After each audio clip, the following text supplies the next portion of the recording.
안녕하세요. Y랩의 심준경입니다. 이렇게 한국영상대 링크플러스 오프닝 특강에 초대해 주셔서 감사합니다. Y랩은 참교육, 한림체육관, 세상은 돈과 권력, 평화선도부, 선의의 경쟁, 성경의 역사, 스터디그룹 등의 웹툰을 제작하고 있는 웹툰 제작사입니다. 또한 자사의 웹툰을 원저작물로 한 드라마, 영화 등도 제작하고 있습니다. 즉, Y랩은 웹툰 기반의 엔터테인먼트 콘텐츠 제작사입니다. 그래서 Y랩은 근본 특강에서 콘텐츠 제작사 관점에서 슈퍼 IP가 필요한 이유를 환기시켜 보려고 합니다. 저희와 같은 제작사는 한 작품을 제작할 때마다 저희가 갖고 있는 창의성, 인력, 자금력 등을 총동원하여 흔히 말하는 영혼을 다하여 콘텐츠를 제작하고 있습니다. 하지만 어느 제작사나 대중들에 대한 영향력 측면에서 대성공을 거둔 IP, 즉 대박 IP를 제작할 확률은 높지만은 않습니다. 또한 그런 대박 IP를 제작하였다 하더라도 영화는 개봉기간, 그리고 드라마는 방영기간, 웹툰은 연재기간이 지나면 그 대중들에 대한 영향력은 줄어들거나 실질 사라지는 것이 일반적입니다. 그렇다면 제작사에게 남는 것은 무엇일까요? 즉, 대성공을 거둔 IP 제작하기도 어렵지만 대성공을 거둔 IP의 라이프 사이클이 제한적이라면 제작사에게 남는 것은 일시적인 또는 단기적인 수익 창출, 그리고 제작 경험뿐입니다. 제작 경험도 구성원들이 이탈이 발생하면 소멸될 가능성도 있습니다. 그러한 단기적인 수익 창출만이라도 충분하다고 볼 수 있습니다. 하지만 글로벌 시장을 지향하는 한국의 어떤 지속가능한 IP 제작사라는 저희의 지향점 측면에서, 그리고 자산화 측면에서는 충분하지만은 않은 것 같습니다. 그렇기 때문에 Y랩은 슈퍼 IP를 일시적으로 대박 성공을 거둔 IP가 아니라 오랜 시간이 지나도 또는 영구적으로 그 IP의 영향력이 유지되거나 상승하는 롱타임 밸류를 지닌 IP라고 정의하고 있습니다. 오히려 대박 성공을 거두지 못하더라도 롱타임 밸류를 지니면 슈퍼 IP의 정의에 충족된다고 저희는 보고 있습니다. 그리고 그런 라이프 사이클을 지닌 IP를 제작하기 위해서 전사가 집중하고 자산하기 위해서 노력하고 있습니다. 이러한 롱타임 밸류를 지닌 슈퍼 IP를 제작하기 위해서는 어떻게 해야 될까요? 대전제로는 IP가 IP를 창출하고 또 창출된 IP가 새로운 IP를 창출하는 이터널 사이클을 형성해야만 기반이 되는 IP의 라이프 사이클을 지속 가능하게 할 수 있다고 보고 있습니다. Y랩은 이러한 이터널 사이클을 형성하기 위해서 총 3가지 전략을 취하고 있습니다.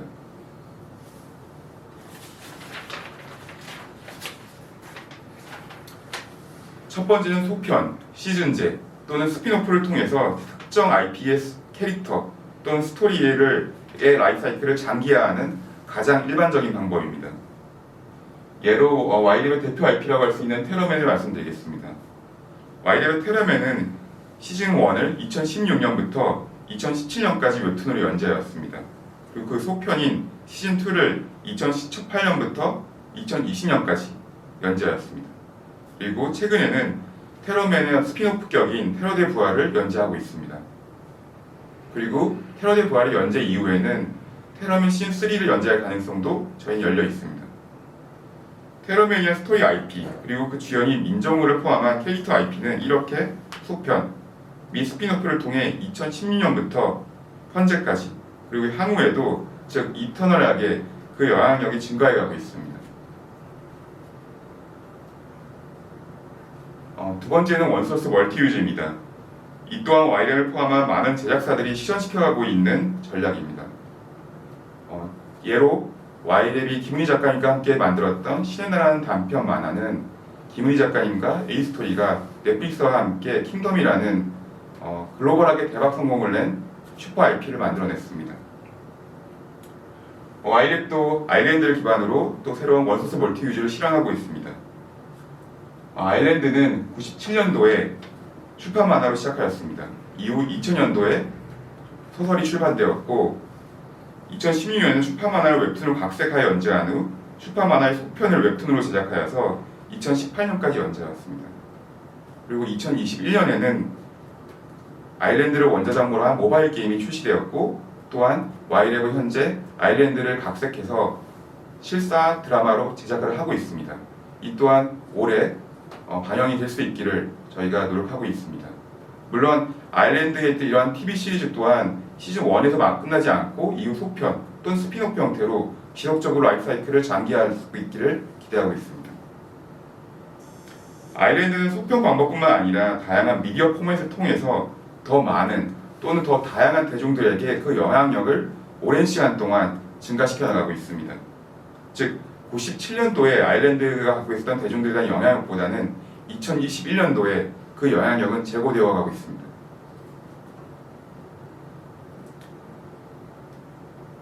세 번째로는 세계관 구축을 통한 이터널 사이클의 형성입니다. Y랩의 가장 코어한 지향점이고 Y랩의 경쟁 우위입니다. 예로 Y랩의 첫 번째 세계관인 슈퍼스윙 세계관을 소개해드리겠습니다. 앞서서 예로 설명드렸던 테러맨 또한 이 세계관에 포함된 웹툰입니다. 그 테러맨은 2014년에 연재되었었던 심연의 하늘의 조연이 주연으로 스핀오프된 웹툰입니다. 또한 테러맨에서 주인공의 어떤 친구인 조연인 김민혁이라는 그 캐릭터는 테러맨과 동시에 연재를 시작했던 부활남의 빌런으로 링크, 즉 연결되어 있습니다. 그리고 작년 초에는 부활남에서 주인공을 도와주는 조력자인 조연인 전영아라는 캐릭터가 주인공이 되는 한림체육관이 연재를 시작하였습니다. 또한 가장 최근에는 테러맨과 부활남의 주인공들이 함께 나오는 스피노프작인 테러 대 부활이 연재되고 있습니다. 이외에도 정글주스, 신석기녀, 캉타우, 아일랜드, 호러전파상, 신화의 여사 등 명시적으로 15종 이상의 웹툰 IP들의 스토리 그리고 그 캐릭터가 모여서 슈퍼스팅이라는 하나의 큰 스토리, 즉 세계관을 형성해나가고 있습니다. 이렇게 되면 테러맨의 이런 민정우월한 캐릭터와 그와 연계된 또 다른 캐릭터 또는 스토리들이 테러맨이 연재되고 있지 않다 하더라도 테러맨과 함께한 이 세계관에서 있는 작품들이 연재되고 있는 기간에는 계속 그 대중들에 대한 영향력을 증가시켜 나갈 수 있습니다. 그리고 부활남의 어떤 그 조연이 스피노프였던 한림체육관이 부활남의 인기를 가지고 시작했던 것처럼 제작사에겐 대중들에 대한 영향력이라는 무형자산이 누적되고 쌓이고 자산화될 수 있습니다. 물론 이렇게 만들어졌던 세계관이 OSM가 될 수 있다면 그 의미는 더 클 것 같습니다. Y랩은 슈퍼스트림뿐만 아니라 두 번째 세계관도 준비하고 있습니다. 저희는 그 슈퍼스트링에서 했던 그 경험을 기반으로 단계적으로 청춘들을 대상으로 하는 세계관을 만들어가고 있습니다. 선의의 경쟁, 한림체육관, 참교육, 일진사나워, 세상은 동가관력, 스터디그룹, 평화선더고 등의 웹툰들이 모여서 블루스트링이라는 청춘 세계관을 만들어가고 있습니다. 여러 웹툰들에 등장하는 청춘들이 다른 웹툰에서 연결되어 등장하고 또 새로운 웹툰에서 테러 대 부활처럼 함께 등장한다면 본 블루스트링 세계관도 슈퍼스윙처럼 이터널 사이클을 형성해 갈 수 있을 것으로 저희는 기대하고 있습니다.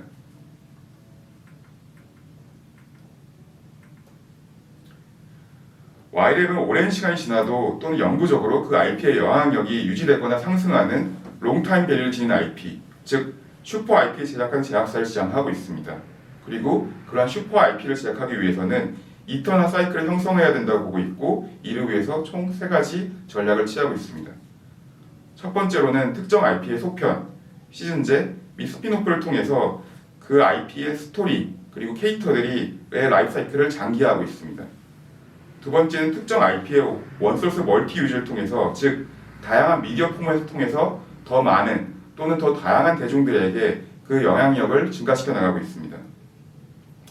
마지막으로 여러 IP의 스토리 및 캐릭터가 모여 하나의 큰 스토리 또는 세계관 형성에서 IP가 특정 IP 라이프 사이클에 한정되거나 국한되지 않고 다른 작품들과 함께하는 세계관을 통해서 지속적으로 IP에 어떤 영향력을 제고할 수 있기를 기대하고 전략을 취하고 있습니다.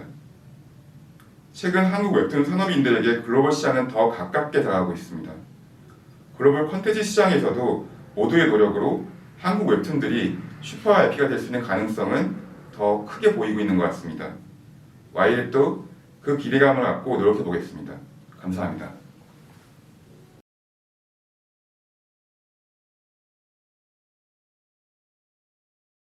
Y랩의 가장 대표적인 작품은 테러맨 그리고 부활남이 있는 것 같아요.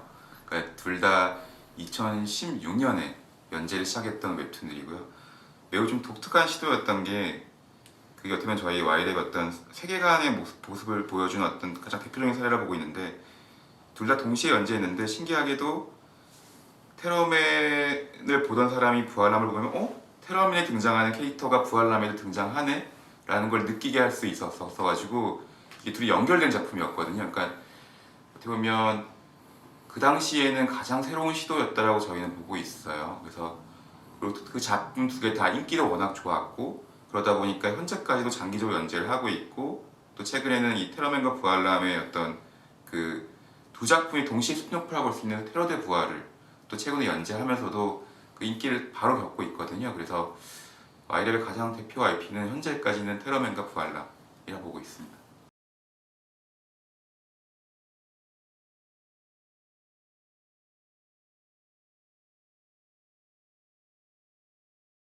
신의 나라는 김은희 작가님이 원래부터 영상화를 위해서 준비하고 있던 대본을 기반으로 와이랩과 협업을 하면서 윤이나 양경일 작가님도 함께 협업을 하면서 만들어낸 단편 만화라고 봐주시면 될 것 같고요.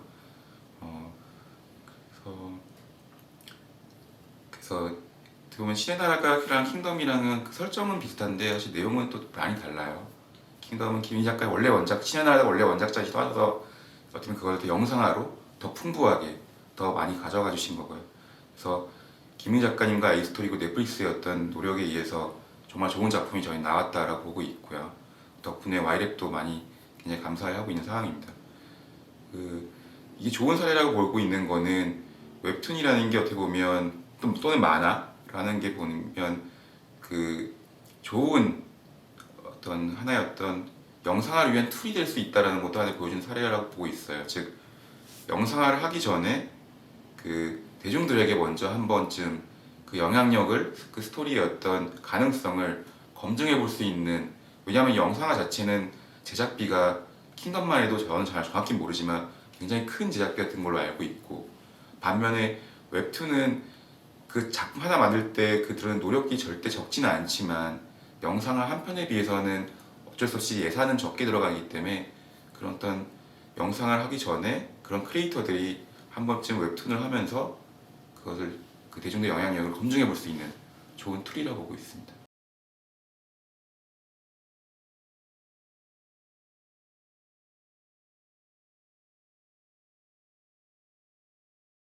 네, 아일랜드 같은 경우는 저희가 직접 기획부터 제작까지 하면서 영상을 직접 진행을 하고 있고요. 저희가 2017년부터 아일랜드를 기반으로 한 그 영상화를 위한 기획 작업에 들어갔었어요. 그래서 현재까지 이제 중간에 그 스튜디오 드래곤이라는 파트너사랑 함께 공동 제작을 하기로 했고요. 그래서 같이 지금 기획 제작을 하고 있고, 현재는 대본 기획 개발뿐만 아니라 이제 캐스팅 그리고 감독님까지 총 연출 팀까지 세팅이 다 끝나서 이제 제작 촬영을 지금 앞두고 있는 상황이고요. 아마 올해 말에는 방영이 될 수 있을 걸로 저희는 예상을 하고 있고요. 그래서 채널과도 지금 현재 그렇게 협의가 지금 되어 있는 상황입니다.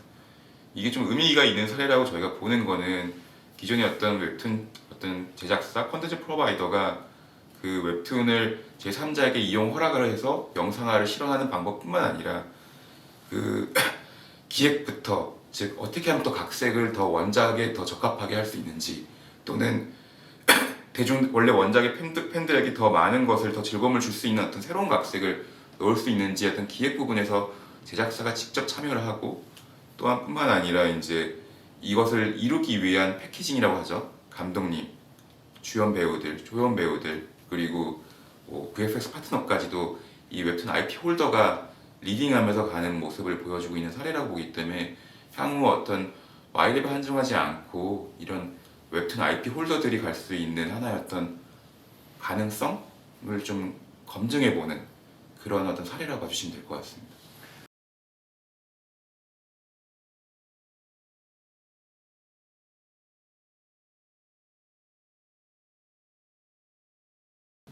그 부분은 아직은 저희가 확정되진 않았어요. 지금 저희 파트너사랑 같이 제작을 하고 있고, 제작을 하면서 사실은 그 국내 채널뿐만 아니라 뭐 국내 OTT 또는 해외 뭐 OTT들과도 협의를 이제 슬슬 진행을 할 걸로 저희는 예상을 하고 있고요. 다만 OTT라는 어떤 플랫폼이 한국의 제작사들한테 많은 가능성을 열어준 거는 맞는 것 같아요.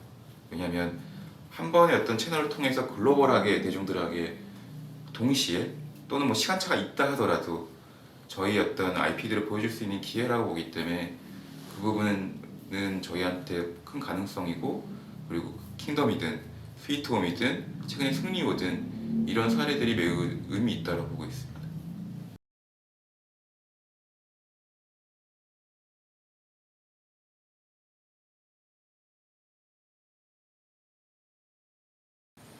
한국에 보면 스토리형 콘텐츠를 만드는 제작 입장에서 봤을 때 각 제반 요소들이 다 있는 것 같아요. 어떤 뭐 저희가 웹툰을 만들더라도 또는 영상을 만들더라도 또는 연극을 만들더라도 애니메이션 만들더라도 이 한국의 각 밸류체인에 있는 제반 요소들을 좀 충분히 이해하고, 그들이 내가 직접적으로 당장의 관계가 없다 하더라도 그들이 어떤 노력을 하고 있고 어떻게 성장하고 있는지를 확인한다면 충분히 많은 협업의 시너지가 날 수 있다 생각을 하고 있거든요. 예를 들어서 보면 한국의 VFX 기술은 정말 최고로 지금 성장을 하고 있어요. 그것도 많은 제작 역량들이 이미 갖춰졌기 때문에 가능한 거고요. 그러니까 그들과 내가 연극을 한다면 또 어떤 시너지가 낼 수 있을 건지, 내가 웹툰을 한다면 그들과 어떤 시너지가 낼 수 있을 건지, 또 애니메이션을 한다고 하더라도 뭐 그건 또 시너지가 있을 수 있다고 보기 때문에, 그러니까 한국의 컨텐츠 위한 각 제반 요소, 그 웹툰 모든 부분에 조금씩 관심을 가져간다면 그것들이 협업해서 나오는 시너지들이 꽤 크다고 보고 있기 때문에 미래를 준비하는데 많은 도움이 되지 않을까 생각합니다.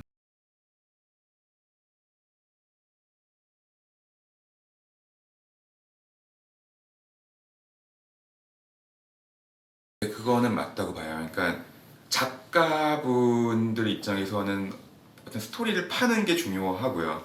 그리고 그 작가분과 함께 일하는 어떤 프로듀싱이라는 측면에서 봤을 때는 어떤 융합적인 생각을 항상 하면서 이 작가님들이 온전히 그 어떤 창의성과 본인 스토리를 풀 수 있는 환경을 맞춰주는 게 또 콘텐츠 업계 제반의 어떤 필요한 사항이라고 보고 있습니다.